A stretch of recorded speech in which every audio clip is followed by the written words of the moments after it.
Paneo, paneo, paneo. Continuamos en su programa Paneo Semanal por esta Sol 106.5 FM. También en YouTube, en nuestro canal Paneo Semanal y en el canal de Sol 106.5 FM. Y en nuestras redes sociales, Instagram, Facebook y Twitter. Paneo Semanal. Bueno, así es. Vamos entonces ahora a las internacionales. Así es. Bueno, la noticia más importante de esta semana es la cumbre del G20 que se está celebrando ahora mismo en Roma, en Italia. La cumbre del G20 de los 20 países más importantes o económicamente más importantes están reunidos en Roma. A la anunciada cumbre, el año pasado no se pudieron reunir por la pandemia y este año tienen pensado dialogar sobre aspectos muy importantes para el mundo entero, ¿verdad? Como siempre y como es ya costumbre en las últimas cumbres de presidentes que se ha dado en todo el mundo, el tema del COVID-19, de la enfermedad COVID-19 producida por el virus SARS-2. Los grandes líderes o los líderes de esas grandes potencias van a hablar sobre el impacto de la enfermedad COVID-19 en el desarrollo del planeta, del mundo. Sobre todo el acceso a los medicamentos, las vacunas, acceso preferencial o acceso fácil a los países que no tienen esa capacidad económica. Como siempre, estas cumbres hablan de aspectos muy conceptuales, de aspectos muy aéreos, ¿verdad? Pero en el fondo, los aspectos importantes permanecen y son los que hacen noticia. El asunto de la cadena de suministro, que en este programa hemos hablado, de cuáles son los problemas que están causando una disrupción en la cadena de suministro en todo el mundo. Se va a hablar del tema más importante de los Estados Unidos, que es el impuesto mínimo a las grandes corporaciones. Aquí hemos hablado mucho de ese tema y el más importante, diría yo, de la cumbre del G20 es tratar de lograr entre todas esas grandes naciones que se acuerde un mínimo porcentaje o un porcentaje mínimo de impuestos que deben ponérsele a las grandes corporaciones. Esas grandes corporaciones que son las que pasan de los 100 millones de revenue anual y que cada país acuerde, y parece que sí, que hay un acuerdo ya en un 15% de impuestos a esas grandes corporaciones, sobre todo en la transferencia de capitales de una a otra, un 15% de impuesto para que cuando un Estado decida imponer un impuesto, no haya un incentivo a que esa corporación se mude a otro país, ¿verdad? Por lo menos estos 20 países están casi de acuerdo, y digo casi de acuerdo porque la cumbre se está dando en estos momentos, sobre la necesidad de que se acuerde ese porciento mínimo, que está en un 15%, de impuesto, el tax, el 15% a esas grandes corporaciones, un impuesto necesario. Decía que es el tema más importante porque Estados Unidos, que es quien lo está trayendo a la mesa, está en estos momentos en su país, a lo interno de su país, debatiendo el presupuesto de los Estados Unidos, el famoso Biden Bill, que es la propuesta de infraestructura de Biden, de inversión de infraestructura en su propio país. Él está proponiendo en el Congreso una gran inversión, estamos hablando de 1.8 millones de millones. En Estados Unidos de 1.8 billones, pero en español es 1.8 millones de millones.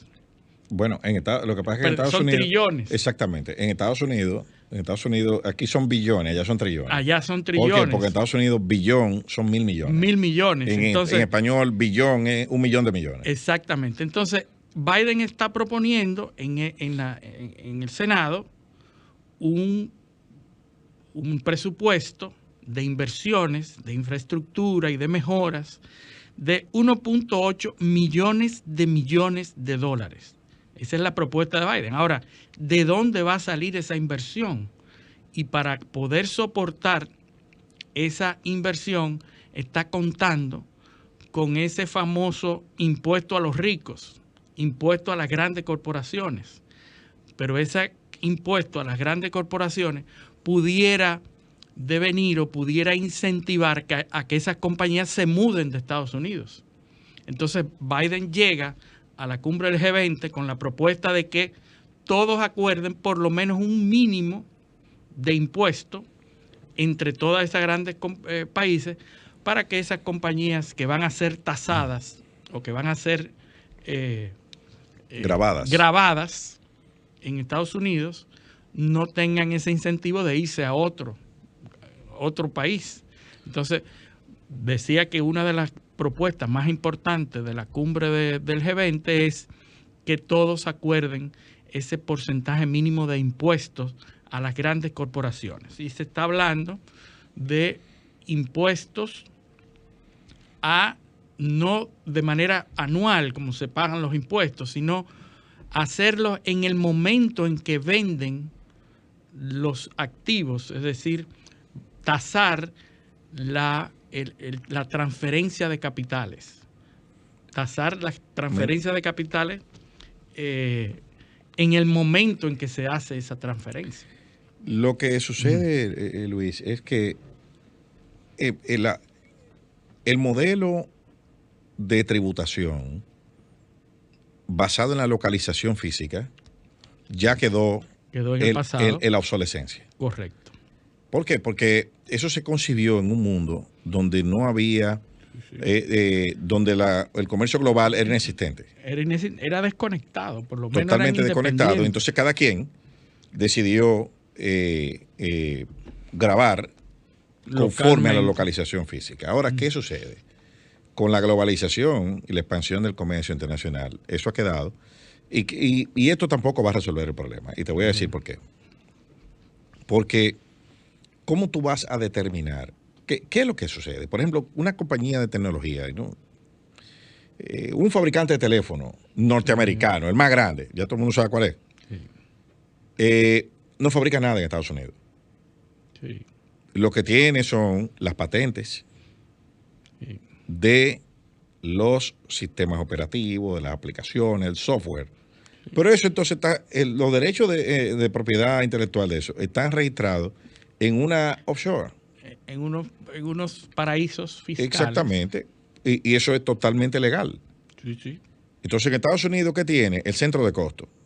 De cada teléfono que se vende, él paga lo que costó hacerlo, lo que costó enviarlo y el derecho de aquella patente. Sí. Y aquí lo que se entra es un margen.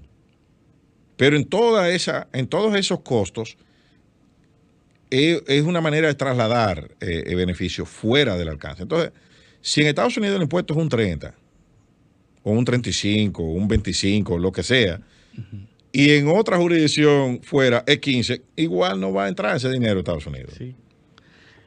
Las farmacéuticas también tienen la misma política. El asunto de las farmacéuticas lo vamos a ver más adelante, porque cuando hablemos de Estados Unidos hay un tema con las farmacéuticas que es el talón de Aquiles de la propuesta de Biden, en donde están ambos partidos peleando sobre las ganancias de las farmacéuticas y las negociaciones por el precio de las Pero de los médicos, de los insumos médicos. Bueno, porque el caso de la farmacéutica es diferente, porque el modelo comercial de la venta de medicamentos en Estados Unidos es único.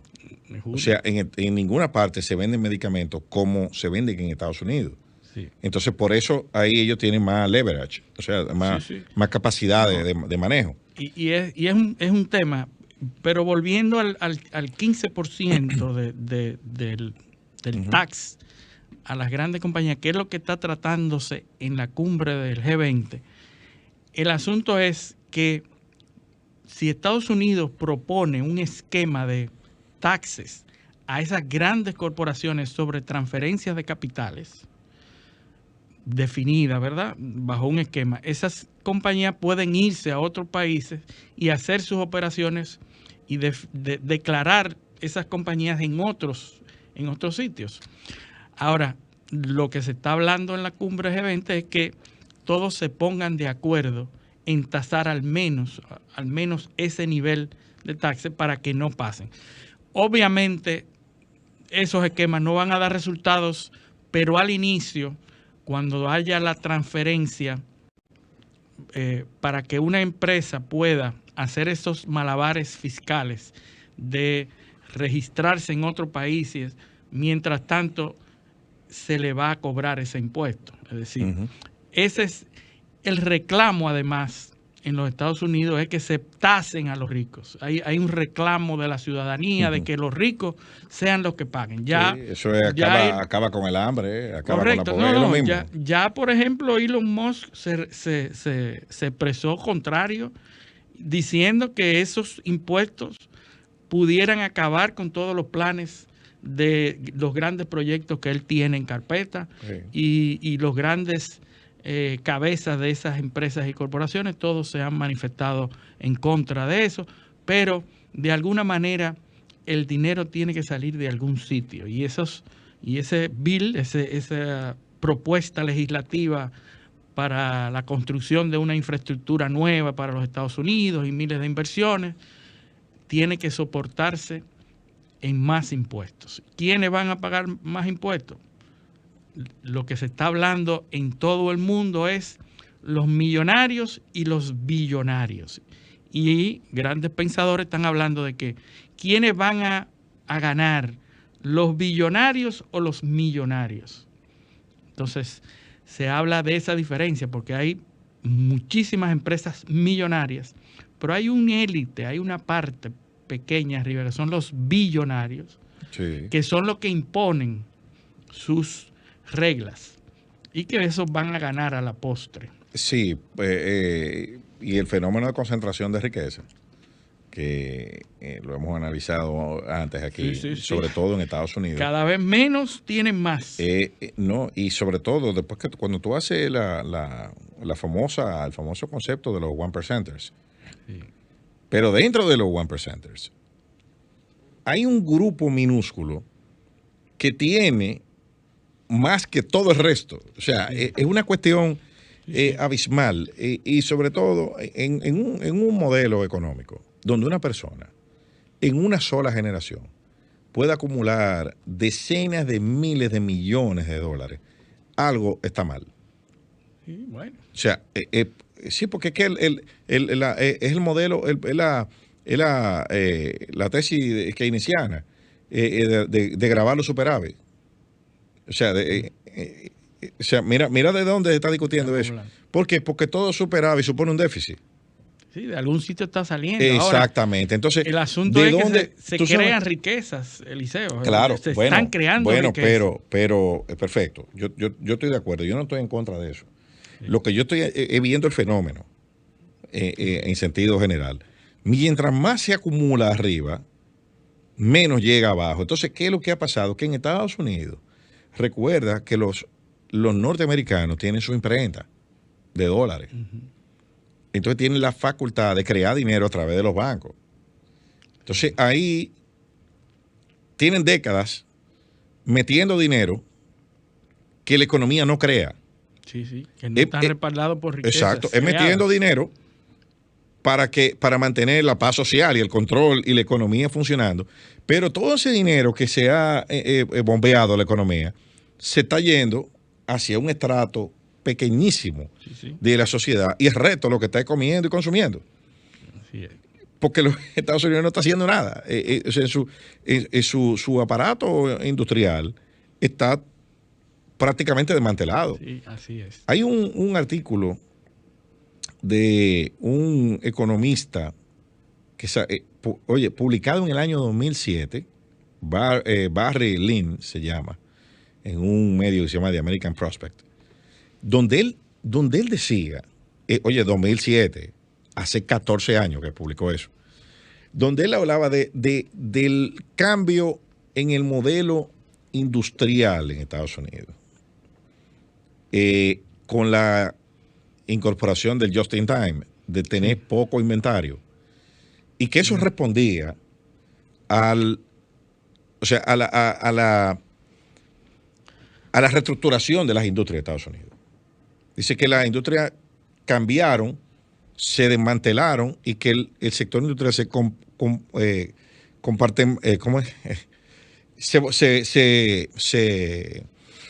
estructuró alrededor de compartimientos de producción. Sí, para eficientizarlo. Especialización de mano de obra. Compartimentalización, que dice. Enredada esa palabra. El caso es que al tener esa especialización en nichos que otras economías aprovecharon, desmantelaron el aparato productivo. Entonces, ¿ahora qué pasa? Y eso se conecta con lo que está sucediendo ahora. Perdió flexibilidad el aparato industrial. Sí. Capacidad de respuesta. Entonces, se desincronizó, porque estaba sincronizado como un reloj, y cuando sucede uno de los eventos... Pero internamente. El acero de Pensilvania con lo electrónico de California se unían y hacían un carro. Sí, pero todo como un reloj, funcionando Exacto. como un reloj. Y el just in time, tú no haces nada que no necesitas en el momento, sino justo lo que necesitas. El acero de Pensilvania te lo llevaba en un tren para Detroit, y ese mismo otro tren de California iba con lo electrónico y armaban el carro en Detroit. Sí. ¿Tú ves? A lo interno y a lo externo también, a lo interno, porque si no venía, el metal viene de otro país y llega al otro. No, y eso, o de Canadá bajaba, o sea, y eso de ahí lo exportaban, lo mandaban al puerto y exportaban. ¿Qué pasa? Que, no, espérate, vamos a hacer esto en China, no, espérate, vamos a traer esto de México. Cuando se corta la cadena de suministro, ya tú habías desmantelado todo ese aparato interno en Estados Unidos, que te tomó décadas desmantelar, te tomó décadas hacerlo, porque recuerda que es la misma infraestructura industrial que venía de la Segunda Guerra Mundial. Sí. O sea, donde Estados Unidos gana la guerra por la capacidad industrial instalada que tenía, que no cayó ni una bombita ahí. De nadie. No, ni cayó ni una bomba. En el resto de las potencias industriales estaban destruidas por la guerra, pero el de ellos estaba intacto. Pero, ¿qué pasó? Bueno, en los 70, 80 comenzaron a desmantelarlo. Se fue desmantelando y ahora, y moviéndose a otros países. Sí, claro. Y ahora, entonces, no tienen capacidad de respuesta y hay una crisis de abastecimiento que no se sabe. Ya los organismos internacionales están empezando. Hay unos economistas que están hablando hasta de estanflación a nivel mundial. Sí. Parece ser inminente una estanflación o una hiperinflación. La estanflación es cuando hay una inflación. Hay aumento de precios, pero no hay movimiento económico, no hay crecimiento económico. Exacto. Cuando la inflación es más alta que el crecimiento. O el crecimiento es desproporcionado. Vamos a decirlo así. Entonces, esa es la amenaza ahora. El tema de la estanflación, a pesar de que los pronósticos todavía económicos para decrecimiento del año que viene son alrededor de 4%, 5% para la economía mundial, y los pronósticos de inflación andan bastante cerca, pero no, eso es apostando a que el ciclo de inflación se va a revertir en algún momento, en la mitad del año que viene. Y tomando en cuenta eso, porque si sigue subiendo, ya hay expertos que hablan del aumento de los precios, aumento astronómico de los precios. Sí. Estamos hablando de que el azúcar, por ejemplo, experimentó un 64% de aumento, los lácteos un 16% de aumento, los cereales un 35.7%, los aceites 97%, las carnes 16%, y el transporte de los granos y las materias de consumo inmediato subió un 155% bueno, el FMI, en el mundo. El FMI sitúa ahora mismo la inflación en el 2021 en un 5.8%. Ahora, el pronóstico para final de año es que es un 4 o 4.3%, que termine el año en 4%.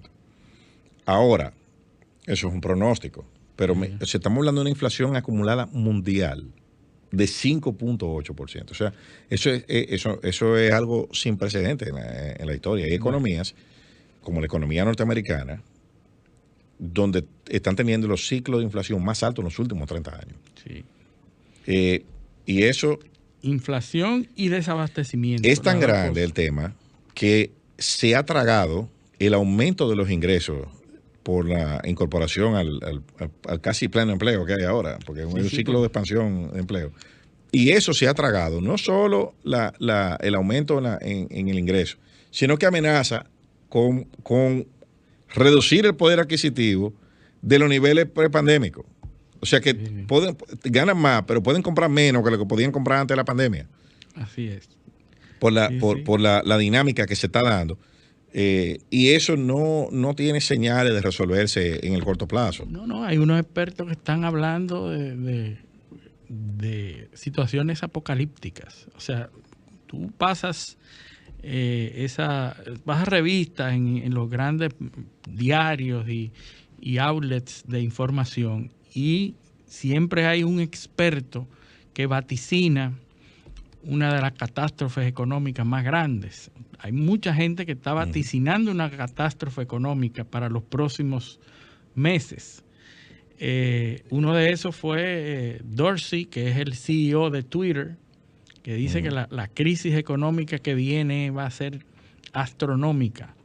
Y mucha gente ya está vaticinando eso. Otros dicen, bueno, hay que ver cómo se va a comportar.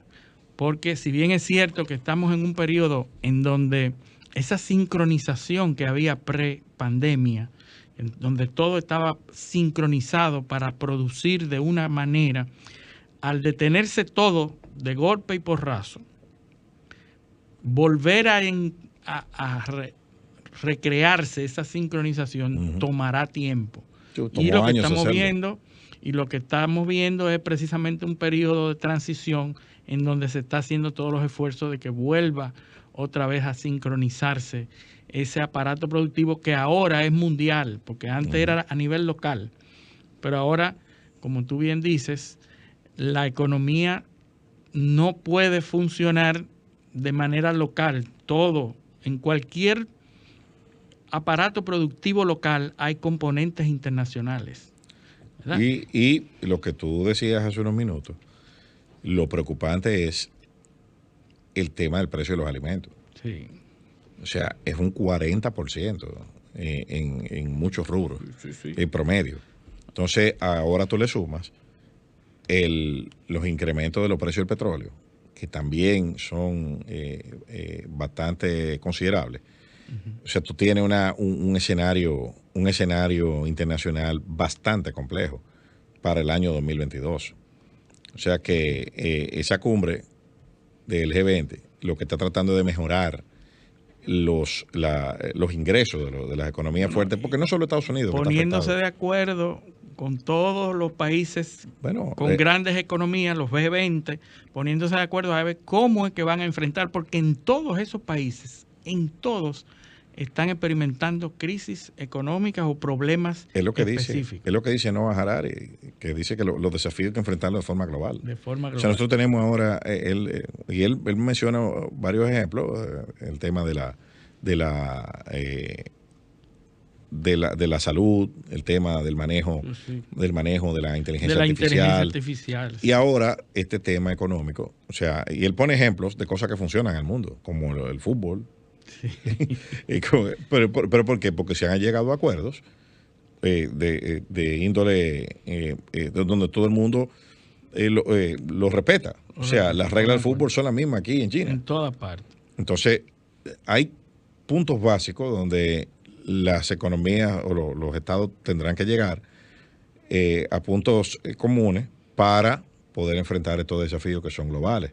Y entre ellos está ese tema fiscal, porque las economías europeas también están afectadas por lo mismo. Así es. En Europa es más grave el problema, porque en Europa el presupuesto lo hacen en Bruselas pero el dinero lo gastan en Extremadura, en España. En España. Entonces Y se gasta de diferentes maneras en el Estado, exacto. bajo reglas diferentes. Porque tienen recaudaciones distintas. Sí. O sea, los impuestos de España no son los mismos que los de Alemania. Entonces, tú tienes el que dice qué van a comer los niños de la escuela de Extremadura, es un alemán. Sí. Tú sabes, que no dice, no, pero yo no como jamón serrano. O sea, entonces, es una cuestión que es difícil de manejar, tanta diversidad y tantas variables, y poniéndose de acuerdo en un punto básico como ese. Sí. También está la cumbre del clima, que comienza mañana. Que comienza mañana, el día primero. El día primero comienza la cumbre del clima de los países pertenecientes al Acuerdo de París. Y ahí, bueno, ya en la cumbre G20, otro de los temas es el cambio climático, se ponen de acuerdo y, por ejemplo, el presidente Biden va a la cumbre del COP26 o los países miembros del Acuerdo de París. Y uno de esos acuerdos es cómo es que vamos a hacer la transición a las energías alternativas, a las energías renovables. Porque con esta crisis que existe de energía, en donde muchos de esos países europeos hay crisis de desabastecimiento de combustible, de gasolina, de gas, ¿cómo es que vamos a dar ese paso a la conversión total a energías alternativas? Bueno, no tenemos cómo pasar de aquí a cuando esas energías alternativas estén listas. Entonces, hay propuestas de bajarle un poco a las expectativas de poner metas razonables. Poner metas razonables, sí. Sobre todo en periodos de crisis. Y que, por cierto, la pandemia no ha terminado. Putin no asistió o no está asistiendo a la cumbre del G20 porque tiene una situación delicada en su país de rebrote.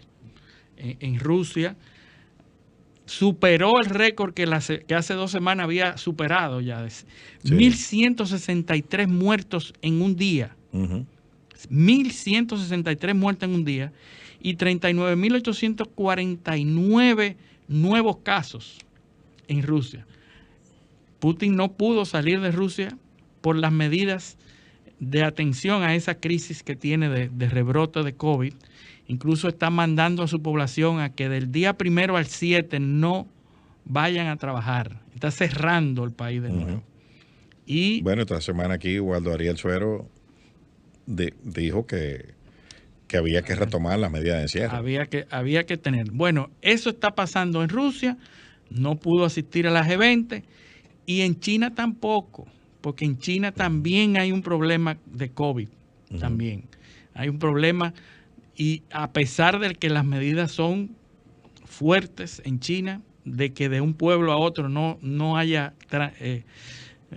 tránsito de un pueblo a otro cuando se suben los niveles de COVID, pero ya tiene problemas. Es decir, esos dos grandes con problemas de rebrote. ¿Tú no crees que la ausencia de Putin también se deba a una táctica, una estrategia por el tema del gas sí, del natural? Gas, porque eso es una crisis de dimensiones importantes. O sea, en lo que está pasando ahí, como eso no afecta a este lado, la gente no dimensiona mucho, pero los precios del gas se han disparado en un 250%. Así es. Y las reservas de la Unión Europea de gas están en sus niveles más bajos de los últimos 10 años. Y están bajo el control de Rusia, que es el principal productor de gas. Exactamente. De Europa. Así que, pero yo creo que eso podemos analizarlo después de la pausa. ¿Verdad que sí?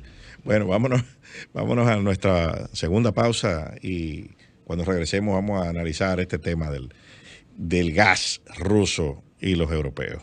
No le cambien. Paneo.